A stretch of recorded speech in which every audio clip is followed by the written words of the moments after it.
दल बदलुओं से कांग्रेस लेगी बदला, सबक सिखाने नाथ ने मोर्चा संभाला। कांग्रेस की दल बदल वाली सीटों पर नजर। बीजेपी बोली कांग्रेस का प्लान होगा बेअसर। पीसीसी चीफ कमलनाथ ने मिशन 2023 को लेकर कमान संभाल ली है। कमलनाथ का फोकस वैसे तो सभी 230 सीटों पर है, लेकिन वो उन सीटों पर भी नजर बनाए हुए है जहां 2018 के चुनाव में कांग्रेस को जीत मिली थी। हालांकि वहां जीते विधायक सिंधिया के साथ बीजेपी में चले गए। अब कांग्रेस ऐसी ही 26 सीटों पर फिर से जीत दर्ज कर कांग्रेस सरकार गिराने वाले विधायकों को सबक सिखाने की रणनीति पर काम कर रही है।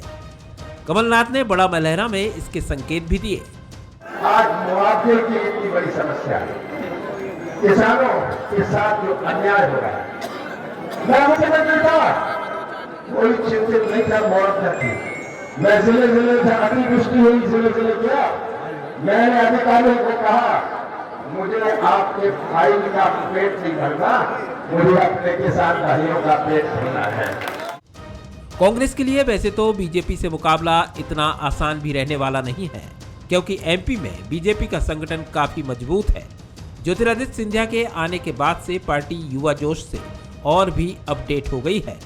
हालांकि बीजेपी कमलनाथ के दल बदलुओं को सबक सिखाने वाले प्लान पर क्या सोचती है, ये भी सुन लीजिए। आप 2023 माने, 2024 माने, भारतीय जनता पार्टी तो सतत लगातार काम करने वाली प्रक्रिया का संगठन है, केवल चुनाव के लिए काम नहीं करता। कांग्रेस के पास जिसकी रही भावना जैसी, प्रभु मुहूर्त देखी जैसी, उनको यही दिखाई देता है, उनको दिन भर यही चीजें दिखाई देती हैं। एमपी में बदले और बदलाव की राजनीति कोई नई बात नहीं है, लेकिन 2020 में हुए घटनाक्रम को कांग्रेस भुला नहीं पाई है। कांग्रेस उपचुनाव से लेकर निगम चुनाव तक धोखेबाजी के आरोप लगाती रही, लेकिन अब कमलनाथ ने 2023 के लिए दल बदलुओं को सबक सिखाने का प्लान बनाया है। हालांकि कांग्रेस की रणनीति असरदार होगी ये कहना मुश्किल है, क्योंकि उपचुनाव और हाल ही में हुए स्थानीय चुनावों में बीजेपी का पलड़ा भारी रहा है। नमस्कार, मैं हूं शरद द्विवेदी और आज का हमारा मुद्दा है नाथ का नया मिशन। तो कमलनाथ एक ऐसा नाथ जो कांग्रेस के लिए वाकई नाथ साबित हुए। हम ये नहीं कह रहे हैं कि इसके पहले कांग्रेस का कोई नाथ नहीं था, लेकिन कांग्रेस के जितने भी नाथ कमलनाथ के पहले रहे, वो नाथ बीजेपी को नाथने में सफल नहीं रहे।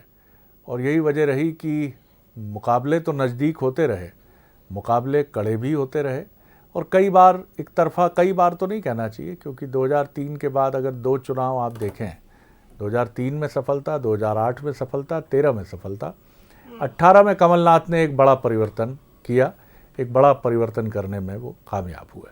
अब वो एक नए मिशन पर निकले हैं और इस नए मिशन को लेकर कमलनाथ पूरी तरह से उत्साहित है। आप उनका चेहरा देख सकते हैं, वो अपने मिशन में जुटे हैं और इसके लिए उन्होंने कई बड़ी कुर्बानियाँ भी आप कह सकते हैं। दिल्ली के पूरे कल्चर में रहने वाला वो राजनेता जिसने करीब करीब 40 साल दिल्ली की राजनीति के बिताए, वो अब भोपाल में है, धारा प्रवाह हिंदी बोलते हैं और तमाम नेताओं के साथ मीटिंग और बैठक करते हैं। राहुल गांधी जी की यात्रा में भी चुनौतीपूर्ण तरीके से समय निकाल पाते हैं। केंद्रीय नेतृत्व के तमाम कार्यक्रमों में शामिल होने से वो साफ इनकार करते हैं, ये कहते हुए कि अभी मेरी प्रायोरिटी मध्य प्रदेश है, मध्य प्रदेश से न मैं हिलूंगा न छोड़ूंगा। देखते हैं क्या कर पाते हैं 2023 में। कमिटमेंट तो तगड़ा है उनका। जो 3 सवाल हैं उन पर नजर डाल लेते हैं, चलिए। सवाल नंबर 1, कांग्रेस दल बदल वाली सीटों को जीतकर क्या संदेश देना चाहती है? सवाल नंबर 2, क्या कांग्रेस 2023 में भी दल बदल को ही मुद्दा बनाएगी? सवाल नंबर 3, क्या बीजेपी ने कांग्रेस के प्लान को काउंटर करने की तैयारी कर ली है? चलिए, तो ये वो 3 सवाल हैं जिनके इर्द गिर्द हमारी आज की बातचीत रहेगी। मेहमानों से मिल लीजिए। भोपाल स्टूडियो मेरे साथ मनोज सैनी हैं, एग्जीक्यूटिव एडिटर बंसल न्यूज़। मेरे साथ जुड़े हैं रामकिशोर दोगने जी, पूर्व विधायक हैं कांग्रेस के, उनका मैं स्वागत करता हूं। और साथ ही यशपाल सिंह सिसोदिया जी हैं, बीजेपी के वरिष्ठ विधायक और मिनिस्टर इन वेटिंग, ये हम प्रेमवश कह देते हैं उनको, शुभकामनाएं देते हुए। मनोज, सबसे पहले मुझे समझाइए, कमलनाथ जी की तैयारियां, कमलनाथ जी की कोशिशें, कमलनाथ जी जिस तरह से सबको साथ लेकर कांग्रेस के विकास की कोशिश कर रहे हैं, तमाम चीज़ें सबके सामने हैं, लेकिन ये जो नया मिशन है, किस तरह आप इस नए मिशन को देखते हैं और इस नए मिशन में क्या खास नज़र आता है? देखिए, कमलनाथ का नया मिशन, नया जो टारगेट है वो यही है कि वो सीटें जहां कांग्रेस ने 2018 में तो जीत हासिल की, लेकिन बाद में वो लोग धोखा देकर भारतीय जनता पार्टी के साथ चले गए। अब उसमें दो चीज़ें कांग्रेस को शायद नाथ की जो रणनीति उसके तहत दिखाई देता है। एक तो ये कि यदि वो छोड़कर गए हैं तो उन्होंने जनता का विश्वास खोया।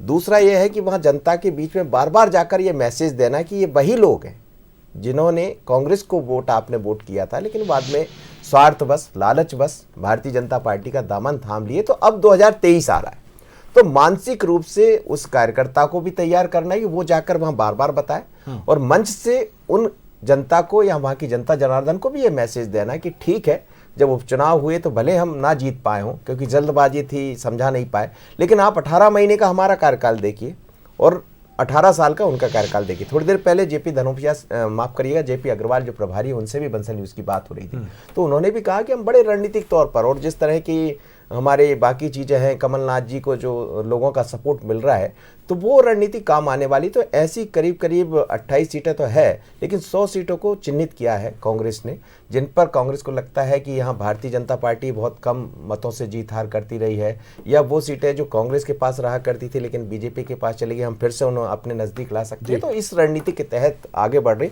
लेकिन शरद जी, महत्वपूर्ण बात यह है कि जब आप और हम बात कर रहे हैं शुक्रवार का दिन, तो दोनों ही दलों की बैठक चल रही है। ऐसे दौर में बैठक जब दीपावली का पर्व सामने है, यानी कितना मुश्किल है दोनों के लिए, तो इससे समझा जा सकता जी। एक प्रतिष्ठा का प्रश्न भी बन गया है, चूँकि ये इस 2018 से 2023 का सफ़र बहुत दिलचस्प है कि इसमें 14 महीने कांग्रेस की सरकार है 5 साल में, यानी जनता को 2 सरकारों के रिपोर्ट कार्ड को जांचना है इस बार, एक का 14 महीने का और एक का करीब करीब 3 साल 4-5 महीने का जो पूरा कामकाज रहेगा 2023 तक बीजेपी का। तो बहुत ही ऐसे मौके कम आए हैं जब जनता दोनों ही पक्षों की तरफ चलेगी। यशपाल जी, आप किस तरह देखते हैं कमलनाथ जी के नए मिशन को? मोर्चा लगातार संभाले हैं, टक्कर देने की पूरी कोशिश है, 2018 का अतीत ये बताता है कि टक्कर देने में कामयाब भी रहे हैं।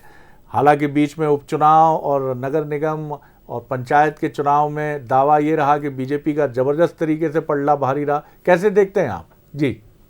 शरद जी, एक तो 2018 के जो चुनाव हुए थे, आम चुनाव, उसमें कमलनाथ जी कांग्रेस का चेहरा थे ही नहीं। कांग्रेस ने वोट कांग्रेस के नाम से मांगे, किसी चेहरे के नाम से नहीं मांगे। सिंधिया जी को जरूर चंबल संभाग में आगे करके उनके नाम को वोटों को बटोरने की कांग्रेस ने कोशिश करी। देखिए शरद जी, प्रतिशोध की भावना से कभी सफलता नहीं मिलती, परिश्रम की पराकाष्ठा से सफलता मिलती है। और अगर कमलनाथ जी का मन मस्तिष्क में यह हो कि मेरी सरकार अपदस्थ हो गई, मैं पद से हट गया हूं, और मन में उनके मलाल है, तो देखिए कि प्रतिशोध से सफलता नहीं, परिश्रम से मिलती है। और भारतीय जनता पार्टी हमेशा शरद जी कहती है कि संगठन गढ़े चलो, सुपथ पर बढ़े चलो। और अभी आपकी रिपोर्ट में आप स्वयं कह रहे थे कि नाथ आए, मैं कहता हूं कि नाथ आए मध्य प्रदेश में, लेकिन कांग्रेस को अनाथ कर गए। क्योंकि देखिए जिस प्रकार से सिंधिया जी जैसे कद्दावर नेता उस सरकार के दौरान की कारगुजारियों से हताश, निराश और परेशान थे, उन्होंने भारतीय जनता पार्टी का दामन थामा है। और शरद जी, 26 सीटों की जिन पर आपने भी अपनी रिपोर्ट बताई कि कांग्रेस फोकस कर रही, कमलनाथ जी विशेष करके फोकस कर रही है। शरद जी, मैं 3 उदाहरण देना चाहता हूं। ठेठ जोबट आदिवासी क्षेत्र, सुलोचना जी तो बाद में आई, रावत जी, और सुलोचना जी भी जीती है। और हाल ही में जो नगर पालिका के चुनाव हुए, जोबट नगर पालिका, जोबट विधानसभा क्षेत्र की जोबट नगर परिषद और भावरा नगर परिषद, ये भारतीय जनता पार्टी का कमल का फूल खिला है। मंदसौर जिले के हमारे हरदीप जी डंग जो कांग्रेस से चलकर के आए, 3 नगर परिषदें हैं, शामगढ़, सुवासरा और सीतामू, तीनों पर भारतीय जनता पार्टी का कमल का फूल खिला। और मालवा में अगर तुलसी सिलावट जी को हम देखें कि उनको हमने स्वीकार किया है, तो उनके विधानसभा क्षेत्र में एक अकेली सांवेर नगर परिषद में भी भारतीय जनता पार्टी का अध्यक्ष, उपाध्यक्ष और बहुमत हमको प्राप्त हुआ है। इसलिए हम कह सकते हैं कि जो सेमीफाइनल भारतीय जनता पार्टी ने कमल का फूल नगर परिषद, नगर पालिका और नगर निगम में खिलाया है, उसको लेकर के हम कह सकते हैं कि कांग्रेस की प्रतिशोध की भावना परिश्रम के आगे टिक नहीं पाएगी। चलिए, बड़ी दार्शनिक व्याख्या कर दी आपने अपने संगठन से तुलना करते हुए कि प्रतिशोध वर्सेस परिश्रम की लड़ाई है। आपने पत्रकार की तरह कैची हेडिंग भी देने की कोशिश की है। चलिए, दोगने साहब क्या सोचते हैं और क्या जवाब है उनका यशपाल जी के प्रश्नों का भी, और जिस तरह की बातें यशपाल जी ने बीजेपी की तरफ से उठाई हैं। जी दोगने साहब बताइए जी। देखिए शरद जी मैं भी बोलूंगा इनको मिनिस्टर इन वेटिंग, क्योंकि ये इंतजारी करते रहेंगे और सरकार चली जाएगी और 23 में कांग्रेस की सरकार बनेगी। तो मेरा तो ये कहना है कि जैसे इंतजार कर रहे हैं ना, ऐसे ही सरकार के लोग भी इंतजार करते हुए 23 में चले जाएंगे। आप देखिए, ये मेरे तो एक ही क्वेश्चन है इनसे मेरा कि 28 जिन लोगों को ले गए थे पूरे के पूरे को टिकट देंगे क्या आप? भाजपा की तरफ से पूरे कांग्रेस के लोगों को टिकट देंगे क्या? और सिंधिया जी के साथ और भी बहुत सारे एक्स एमएलए वगैरह गए हैं, उनको भी टिकट देंगे क्या? ये तो कंफर्म करें। सिंधिया जी की बात करते थे, एक तो ये क्वेश्चन इनसे। और मेरा ये कहना है हम तैयारी कर रहे हैं, कमलनाथ जी पूर्ण तैयारी कर रहे हैं और तैयारी होना चाहिए। तो राजनीतिक दलों का काम है, तैयारी तो होना चाहिए। देखिए चुनाव आने वाला साल भर बचा है, तो तैयारी तो होंगी ही, पर इनके पेट में जबरदस्ती दर्द होता है तैयारी पर भी। आप ये देखिए, राहुल गांधी जी की यात्रा पे दर्द हो जाता है इनको, राष्ट्रीय अध्यक्ष कांग्रेस का बन रहा है तो दर्द हो जाता है। तो ये तो सिर्फ दर्द में ही परेशान है। आप देखिए विकास की बात कर रहे हैं क्या ये? आप बेरोजगारी की बात कर रहे हैं क्या ये? किसान परेशान है उसकी बात कर रहे हैं क्या? किसानों का फसल खराब होने से मुआवजा देने की बात कर रहे हैं क्या? बीमा दिलाने की बात कर रहे हैं क्या? वो बात कुछ नहीं करेंगे। कांग्रेस क्या कर रही है सिर्फ उस तरफ देख रहे हैं, इसके अलावा कुछ नहीं है। इसलिए देखते रहिए आप, कांग्रेस आगे निकल जाएगी और 23 में अपनी सरकार बनाएगी, ये निश्चित है। क्या कहेंगे यशपाल जी? ये कह रहे हैं कि बार बार बीजेपी जो है वो हमारे हर फैसले को लेकर उसको तकलीफ होने लगती है, उसको कष्ट होने लगता है, और जो मूल मुद्दे हैं, ऐसा भी उनका आरोप है कि जनता से जुड़े जो मूल मुद्दे हैं उन पर बात करने के बजाय आप राहुल गांधी पर बात करते हैं, आप राष्ट्रीय अध्यक्ष की चुनाव प्रक्रिया और प्रणाली पर बात करते हैं, आप कांग्रेस के रूप स्वरूप चाल चरित्र चेहरे पर बात करने लगते हैं। क्या कहेंगे जी? देखिए कांग्रेस अभी UFO की स्थिति में है शरद जी, और मैं बताना चाहता हूं आपको कि खड़गे जी आए हैं, पूरे देश में वातावरण बदल जाएगा। तो क्या खड़गे जी को लेकर के मध्य प्रदेश का आम चुनाव होगा? क्या भारत जोड़ो यात्रा राहुल जी के नेतृत्व में हो रही है, तो क्या उसको लेकर के मध्य प्रदेश का और पूरे देश का परिदृश्य बदल जाएगा? क्या कमलनाथ जी ने प्रतिशोध की भावना लेकर के मध्य प्रदेश में सत्ता परिवर्तन की बात करी है, या 26 सीटों को फोकस कर, क्या इसके आधार पर मध्य प्रदेश में परिवर्तन की बयार आ जाएगी? और हम तो कांग्रेस से पूछना चाहेंगे, कमलनाथ जी तो कह रहे थे कि 15 अगस्त को झंडा कांग्रेस फहराएगी। कमलनाथ जी कह रहे थे कि बिल्ला लगा करके जो अधिकारी चल रहे हैं ज्यादा दिन तक नहीं टेकेंगे, बिल्ले उतर जाएंगे, बिल्ला लगा करके भारतीय जनता पार्टी का काम ना करें। और फिर स्पीकर का भी कह रहे थे कि अध्यक्ष भी हमारा बनेगा। तो अभी देखिए कमलनाथ जिस स्थिति में चल रहे हैं वो स्थिति अस्पष्ट है और जनता निर्णय करती है। यशपाल जी, कमलनाथ जी पर वार प्रतिवार स्वाभाविक है। आप सत्ताधारी दल हैं, जैसे कांग्रेस मुख्यमंत्री शिवराज जी को घेरने की कोशिश करती है, वो समझ में आता है, लेकिन आप चूंकि सत्ताधारी दल हैं, रूलिंग पार्टी हैं, तो जनता से जुड़े मसले, उनका भी माकूल जवाब, उनका भी एकदम सही उत्तर बीजेपी के पास होना चाहिए। मुख्यमंत्री दिन रात एक करते हैं, प्रयास करते हैं, तमाम योजनाओं को पहुंचाने की कोशिश करते हैं। इसको लेकर कितने आश्वस्त हैं बीजेपी और आप कि आप बिल्कुल सही तरीके से मुख्यमंत्री की सोची गई, सरकार की सोची गई योजनाओं को नीचे तक पहुंचा रहे हैं? निश्चित सर जी, आपने बहुत अच्छा प्रश्न किया है। सत्ता और संगठन का हमारा समन्वय है, तालमेल है, तभी संगठन सरकार की भाषा और सरकार की भाषा सरकार के साथ संगठन काम करता है। देखिए 1,28,000 प्रधानमंत्री आवास कमलनाथ जी की सरकार में सरेंडर हो गए थे। हम कल धनतेरस के दिन 4 लाख से अधिक गृह प्रवेश करा रहे हैं प्रधानमंत्री आवास के अंतर्गत। हम लैपटॉप देना हमने प्रारंभ किया है, हमने तीर्थ दर्शन योजना प्रारंभ की है, हमने संबल योजना प्रारंभ की है, हमने वे सारे रुके काम प्रारंभ किए हैं, हितग्राही मूलक योजना हमने प्रारंभ की है, और रोज किसानों के खातों में कहीं ना कहीं किसी प्रकार का हम पैसा मुख्यमंत्री सम्मान निधि में दे रहे हैं, प्रधानमंत्री सम्मान निधि में दे रहे हैं। महाकालेश्वर का महाकाल लोक हमने लोकार्पित किया है।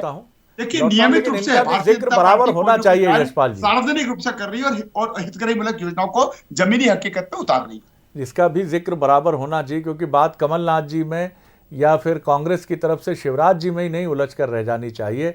बताना रूलिंग पार्टी के नाते बीजेपी को भी पड़ेगा, उसका प्रथम धर्म है, और कांग्रेस को भी अपना विजन रखना पड़ेगा। वो भी सिर्फ बीजेपी की आलोचना में उलझ कर न रह जाए। आप क्या करेंगे, आपके नंबर कैसे बढ़ सकते हैं, ये जनता को बताना कांग्रेस को भी पड़ेगा। मनोज, आप कैसे देखते हैं, कई बार लड़ाई आजकल बड़ी व्यक्तिगत और व्यक्तिगत रूप से नेताओं के ऊपर केंद्रित होकर लड़ी जाती है। उसके फायदे भी हैं और नुकसान भी हैं। जब बहुत हद तक किसी एक नेता पर केंद्रित हो जाती है तो उसके नुकसान भी हो जाते हैं, और कई बार अगर उस नेता का ऑरा या उसका कद और उसकी ताकत बड़ी है तो वो नेता अपनी पार्टी के लिए तारणहार भी साबित होता है। कैसे आप देखते हैं मध्य प्रदेश में शिवराज जी वर्सेस कमलनाथ? देखिए, और कांग्रेस का भी यही प्लान है कि शिवराज वर्सेस कमलनाथ ही इस चुनाव को मैदान में लाया जाए। और जिस तरह से बुंदेलखंड से, दरअसल जो आज हमारा विषय भी है, ये बुंदेलखंड से निकल कर आया। जब वो बुंदेलखंड पहुंचे तो बुंदेलखंड में उन्होंने ये बात कही थी कि हमें वो बदला लेना है पुराने उस चुनाव का, और यही बदला लेने के लिए शिवराज जी का चेहरा सामने रखना पड़ेगा। तो बार बार वो सरकार, लेकिन शरद जी ये हमें लगता है, जैसा कहा, प्रतिशोध और परिश्रम, तो प्रतिशोध तो होना ही चाहिए। जब आप किसी के साथ पार्टी से हटते हैं तो प्रतिशोध की भावना आती है, लेकिन प्रतिशोध की भावना कितनी नेगेटिव है कितनी पॉजिटिव है, ये बड़ी महत्वपूर्ण हो जाती है। और हमें लगता है कि कांग्रेस यानी कमलनाथ ने उसको पॉजिटिव तरीके से लिया है कि यहाँ यदि हमारी गलतियां हुई है तो इन गलतियों को ठीक करना और गलतियों से सबक लेते हुए परिश्रम की पराकाष्ठा लांघना। कमलनाथ से आप ये उम्मीद नहीं कर सकते थे पहले, जब हम लोग बात करते थे कि वो इतनी ज़्यादा बैठक लेंगे, इतनी ज़्यादा सभाएं लेंगे। शिवराज जी का तो अपना एक अंदाज रहा है, भारतीय जनता पार्टी का एक अपना अंदाज रहा है, लेकिन उसके साथ कदम से कदम मिलाकर चलना ये भी एक चैलेंज ही है अपने तरीके से। तो हमें लगता है कि दोनों ही 18 महीने वर्सेस 18 साल, 14 महीने वर्सेस 18 साल, तो यही मुद्दा कांग्रेस लेकर जा रही है। लेकिन एक विजन तैयार है दोनों ही दलों का, बीजेपी की भी बात करें, कांग्रेस का। लेकिन कांग्रेस वो दिखाने वाली, चाहे वो 100 रुपये बिजली यूनिट की बात जो वो लगातार कहती रही है, या वो छोटे छोटे मुद्दे, ये जरूर है किसान का जो मुद्दा वो बड़ा भारी पड़ा था कांग्रेस को, तो उस पर भी काम चल रहा है।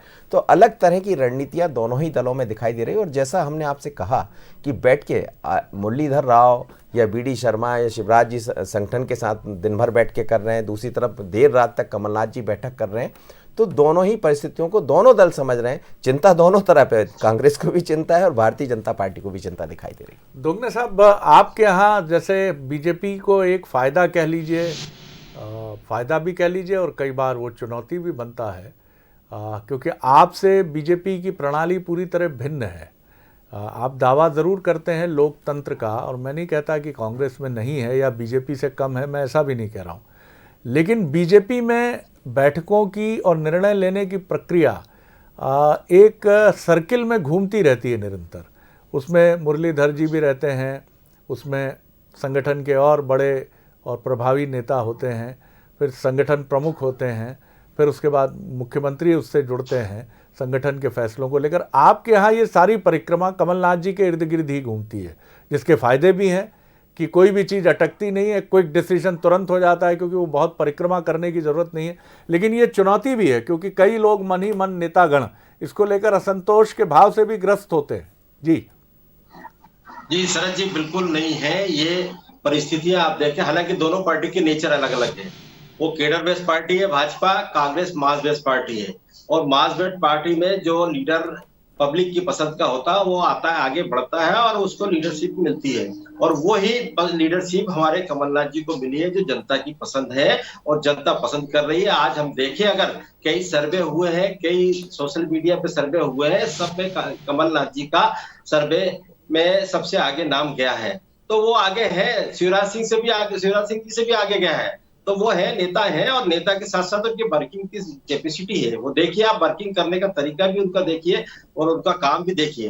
वो उनसे पूरे अधिकारी घबराते थे और कंट्रोल में चलते थे। ये तो शिवराज सिंह जी से तो कंट्रोल ही नहीं है, उनको चिल्लाना पड़ता, मैं मारूंगा, मैं पीट दूंगा, मैं ये कर दूंगा, मैं सस्पेंड कर दूंगा, मैं बर्खास्त कर दूंगा, और करते कुछ भी नहीं है। और नहीं तो कमलनाथ जी के टाइम ऐसी आवाज आती थी क्या? तो वो समझते हैं, समझकर अधिकारियों को कंट्रोल करना भी आता है, अधिकारियों से कैसे काम लेना वो भी आता है, जनता के हित में कैसे काम करना वो भी आता। उन्होंने देखा, आपने 27,000 किसान, सिंधिया जी को मनाना भी आ जाता। दोगने साहब, सिंधिया जी को मना भी लेते तो सरकार सत्ता में बनी रहती। शरद जी, सिंधिया जी अपने पर्सनल स्वार्थ के कारण गए हैं। आप देखिए, उठा के उनकी प्रॉपर्टी और उसकी जांच के चक्कर में वो गए हैं और इन्होंने उनको चमका कर ले गए हैं भाजपा के लोगों ने। बाकी वो जाने का ऐसा कोई उनका कारण नहीं था। ये कंपटीशन पार्टी में या आपका आपस में जो चल रहा था वो तो आज से नहीं चल रहा, उनके पिताजी के टाइम भी चला, जब भी चल रहा था और अभी भी चल रहा था। कोई ऐसा कोई बड़ा भारी वो अंतर नहीं आ गया था। वही कंपटीशन तो चल रहा था पार्टी में नेताओं का। पर वो फर्क नहीं पड़ा था। सिर्फ उनको दबाव बनाकर, उनकी प्रॉपर्टी का दबाव बना के छीनने के, क्योंकि उनकी प्रॉपर्टी पूरी ट्रस्ट में है और ट्रस्ट के कारण ये इन्होंने दबाव बनाया। कलेक्टर को अपना रिसीवर बिठा देंगे, ये कर देंगे, तो उस कारण से गए हैं, ये कारण नहीं है। और ये तो प्रजातंत्र की हत्या करके गए, ये क्या बात करेंगे हमारे सामने? सर, लेकिन वो उसके कई अगर मगर के सवाल भी हैं। बहरहाल आज उस पर नहीं जाऊंगा मैं कि बाद में उपचुनाव में जब आप जनता के पास गए तो जनता का मत उस तरह से क्यों नहीं आया। ये लोकतंत्र है। मैं ये भी नहीं कहता कि इसका ये अर्थ है कि आपको ठुकरा दिया गया, रिजेक्ट कर दिया गया, लेकिन ये फिर भी विचारणीय प्रश्न तो है। बहरहाल सत्ता के साथ जाता है शरद जी, सत्ता के साथ जाता ही है। सरकार जिसकी रहती है, बहुत उपचुनाव अपन देखते हैं, हमेशा उन्हीं के साथ जाते हैं। तो वही हुआ। और इन्होंने किस तरह से चुनाव लड़े ये भी आपको मालूम है, किस तरह से धनबल का। यशपाल जी, आपने सुनी रामकिशोर जी की बातें।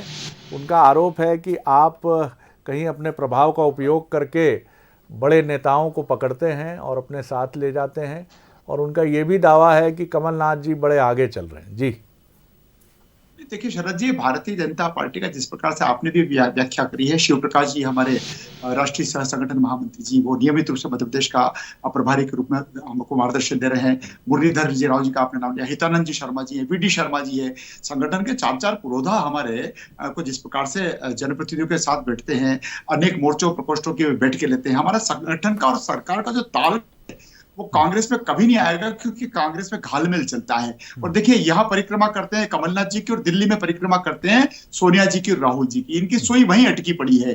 तभी तो अरुण यादव जी जैसे व्यक्ति कहते हैं कि फसल बोता कौन है और काटता कौन है। और देखिए, आपने जहां तक बुंदेलखंड की बात करी अपनी रिपोर्ट में कि कमलनाथ जी ने वहां पर जाकर के और प्रतिशोध की बात करी है, हम तो बुंदेलखंड में मनोज जी कहेंगे कि केन और बेतवा की हजारों करोड़ रुपए की योजना माननीय प्रधानमंत्री नरेंद्र मोदी जी के आशीर्वाद से प्राप्त हुई है, और पूरे बुंदेलखंड की तस्वीर और तकदीर बदलने वाली है। सिंचाई का एक एक रकबा हमारा सिंचित होगा। इतनी बड़ी योजना लेकर के हम जब बुंदेलखंड में जाएंगे तो कमलनाथ जी के सिर्फ ये कहने से कि मैं 26 सीटों पर प्रतिशोध की भावना लेकर के आया हूं और बुंदेलखंड से इसकी शुरुआत कर रहा हूं, मुझे लगता है कि जनता इसको स्वीकार नहीं करेगी। चलिए, सबसे महत्वपूर्ण बात यह है कि मुझे अच्छा लगा कि इस डिबेट के उत्तरार्ध में कम से कम हम कुछ उन मुद्दों की तरफ आए, और यशपाल जी आपने उनका जवाब देने की कोशिश की। दोगने साहब ने भी अपनी बात कही, लेकिन मैं समझता हूं कि विपक्षी दल के नाते सत्ता विरोधी तेवर उनका गहना है, उनका आभूषण है, तो वो अपने उस आभूषण को नहीं छोड़ सकते हैं। लेकिन आपने विकास के जिन मुद्दों की बात की है, मुझे लगता है कि 2023 का चुनाव बीजेपी और कांग्रेस के बीच विकास के इसी मुद्दे पर केंद्रित होना चाहिए। आप व्यक्तिगत आरोप प्रत्यारोप, वार प्रतिवार को लेकर चलें, ये आपका अधिकार है, एक दूसरे के नेताओं पर निशाने साधें, लेकिन ये मुकम्मल तौर पर बताना आप दोनों की जिम्मेदारी है कि आप इस चुनाव में किस एजेंडा के साथ उतर रहे हैं और चुनाव में जनता के लिए आपके पास क्या है। आप उनकी बेहतरी के लिए, बेटरमेंट के लिए क्या सोचते हैं और क्या करके दिखाने का इरादा रखते हैं। चुनाव इसके इर्द गिर्द केंद्रित होगा तो चुनाव ज़्यादा प्रभावी होगा, और हमें लगता है कि ये आप दोनों के लिए भी ज़्यादा बेहतर एक विकल्प और रणनीति साबित हो सकता है। बहुत अच्छा लगा, बहस की शालीनता और गरिमा का परचम आप दोनों गहराई से थामे रहे, और उसके सुर को आपने असुर होने की तरफ, बिल्कुल बेसुर होने की तरफ, सर असुर के लिए क्षमा चाहूँगा, कभी कभी त्रुटि हो जाती है। बहुत शुक्रिया दोगने साहब, बहुत शुक्रिया यशपाल जी, बहुत धन्यवाद मनोज जी। आगे देखिए छत्तीसगढ़ आज का मुद्दा, सड़क पर सियासत। नमस्कार।